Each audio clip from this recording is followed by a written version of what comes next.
are back with legendary wide receiver Herman Moore to talk about our beloved Detroit Lions. And guess what? We're a week away from the NFL season. Herm, how you been, man? Hey, I'm always blessed anytime I have the opportunity to come in and talk Lions football, especially if I'm talking on our station, talking about it to our Lions Nation Unite fan base and all the Detroit Lion loyalists. So, hey, good to be here always. Yeah, absolutely love it. Week away from the NFL season, but there was the 53-man roster that was just done. Just give me your thoughts. The initial 53-man roster. We got now 28 defensive players to 22 offensive players. Craig Reynolds was just signed back. What do you think about that? A little more defense than offense.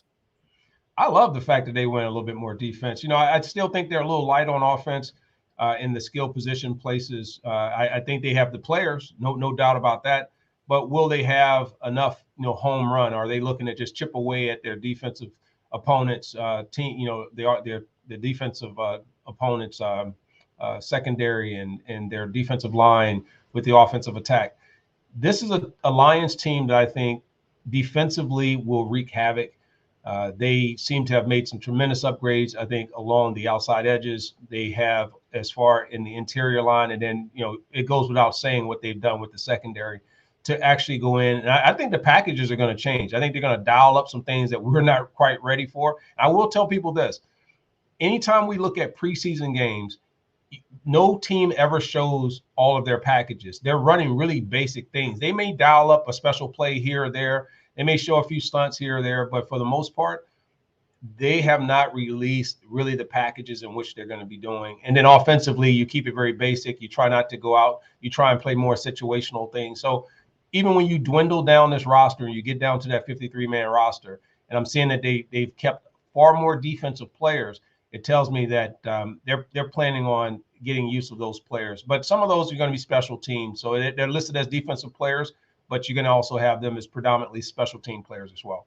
You said they're being vanilla when it comes to schemes in preseason. What you're trying to say is, winning every preseason game, it's not that big of a deal, right? Like, it's not means you're going to the Super Bowl. We're seeing where I think we've seen where the Lions have gone. I think it was 4-0 in the preseason, and then went 0-16 in the regular season. So I don't think that's indicative of where a team's going to be because of anything that they don't win in the preseason. So I think this is a team that went in and it's managed a little bit differently than what it's been managed in past years. It's been managed. If you look at all the injuries, you look at some of the key players who got injured for other teams, teams are just not willing, especially if you're trying to build talent, not lose talent. The Lions have done a really good job, in my opinion, in this preseason of making sure they came through relatively healthy. That's the number one key is health. Legitimate. Like, you don't want to lose your starters or main contributors to the football team. So smart move by this regime to kind of low key on some of these starters. But when you look at this roster, the Lions only got 5 wide receivers really active. They got a couple guys that are placed right now on the practice squad. But do you think when you look at these weapons as a big target wide receiver, which you are and were for the Lions, should the Detroit Lions be okay with the active 5, or do you think that maybe they should look for another wide receiver? This one is this, and I hesitate because you always think in this day and age you want that one big bodied receiver. Forget about being the big play wide receiver. It's that big bodied receiver. You want the one that can create matchup issues, that creates a problem for defensive backs that are 6 foot or smaller, or even if they're at 6 feet, because they've gotten a little bit taller. We don't necessarily have that. So you got to have a guy you have to have receivers that can run away from people, receivers who can defeat the press coverage at the line of scrimmage.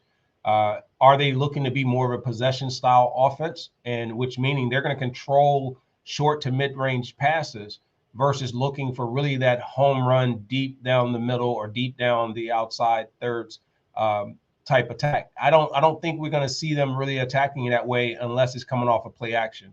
But that doesn't mean that they can't have big plays. I think this team is definitely capable, if you look at their receiving unit, of being able to come up with big plays. They have enough mix of talent and different skill sets that allow them to be dynamic in the passing game. That makes them pretty tough. I mean, if you go out and you execute, they're going to be tough to stop, given what I've seen, what their receivers are able to do in small spaces, but also in working the short parts of the field. More concerning would be if the running game does not pan out to be stellar like we think it should be, and they have to go specifically into a more predictable offense and having to be in challenging down and distances because they have to throw the football. I think this team could find itself in trouble very quickly, but the running game, I think, is going to be key. And I concur with you fully. I think it's so important to have a run game, and especially when you're going against teams like the Kansas City Chiefs, whom offense is absolutely stunning over there. So if you can consistently run the football, you keep Patrick Mahomes on the sideline. Is that what you're kind of looking forward for in the game next week on Thursday, where we're at Soaring Eagle Casino? By the way, doing some really cool stuff. What do you think about that?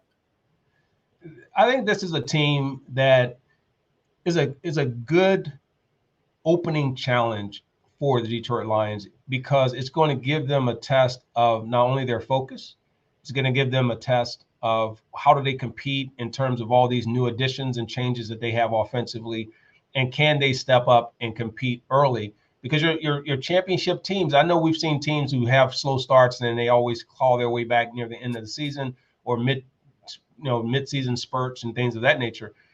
The Lions have so much momentum around them right now. And I'm real cautious to say the word momentum.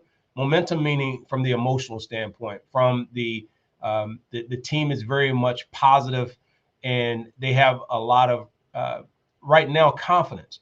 And when you take that type of momentum into the season, it means going on the road, can you maintain the same focus? And I'm going to see if this team will remain focused. And I think Coach Campbell and his staff is going to do that. Say, listen, things are going to happen. It's how we respond to those things is going to be determining what type of team we're going to be. So offensively, getting off to a consistent start, moving the football, but opportunities to score, you score. Opportunity to keep the chains moving, you keep them moving. You don't beat yourself, and we hear that all the time. Defensively, don't give up the big plays. Don't let Mahomes or any of their big players start to have an impact and get chunk yardage and start to really make the field smaller because they're moving the ball at a clip. The fans are going to be loud. It's going to be a hostile environment, meaning the crowd's going to just be stoked. It's the first game of the season. So I think this is a good test for this team. And coming back, if they play well and especially if they win, they're going to be a very tough team to beat at home. Thursday, we're going to be at Soaring Eagle Casino. It's going to be freaking epic. We did it already before. Why should people show up and come hang out at Soaring Eagle with us? Because we always have a blast. Anytime you're at Soaring Eagle, and we're going to be at the Ascend Sportsbook and Lounge, and there we have food, we have television screens everywhere. And on top of that, we're going to be broadcasting and doing what we do. We're going to do our thing, and we're going to bring a live environment there. We're going to talk Lions football. We're going to be on social media.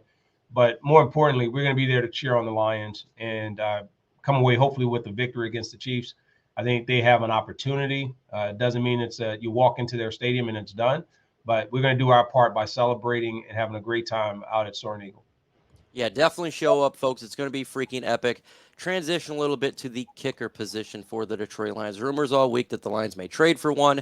They signed Michael Badgley to the practice squad. How frustrating is it for a player? You have a chance to win a game, and then the field goal misses.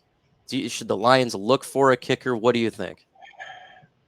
They cannot afford to be at the level of excitement, opportunity that they are now to have any games compromised because of special teams or the kicking game. We know that in this league, you got to be able to not only hit extra points that are a little bit more challenging, but you got to be able to make what we consider gimme field goals. There isn't anything that's a gimme, but it's they have to be consistent. They have to be able to hit 50-yarders on a consistent basis. Once you cross over into the opponent's territory, scoring territory, you got to walk away with points. That's what's going to be key for this team.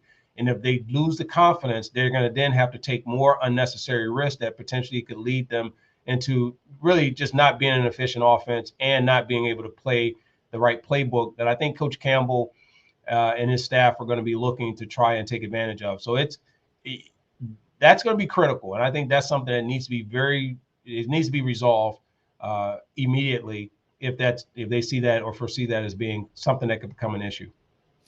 I think you need to call Jason Hanson up and see if he is ready to make his return to the Detroit Lions. I think Jason Hanson can definitely continue to be. Yeah. Have you seen this guy? I'm like, man, I told him I'm gonna have to go in there and see what kind of super soldier serum they put in him, because Jason Hanson, one, he doesn't really age. I mean, he loses hair like I do and all these things, but man, he keeps himself in shape, and I'm pretty sure he's still pretty good from between 45 and 50 yards. I would still be willing to bet on Jason. I'd bet him too. Easily. That guy is the greatest. Like, I've never seen a kickers like him before. Why should people subscribe to Lions Nation Night? We're less than 200 away from 8,000. We need to have them subscribing so we can continue to grow our channel. We're looking to continue to give incentive for our fans to come here by creating awesome content. But you also will be showing love to the Lions Nation. You'll be showing love to the Lions fan base that has been so dedicated in this journey, and we just enjoy doing this the grassroots way, and that is we're getting you one fan at a time. So we're gonna keep knocking on your door. We're gonna keep asking you to like and subscribe, and that's why they need to follow this channel. And you got fire gear. I mean, you got that sweatshirt. Fire gear. Yeah, fire gear. This is swag. That's some swagoo stuff going on there. People, appreciate you guys listening. See you guys at Soaring Eagle Casino in person. If not, we will see you in the live stream. It's going to be epic.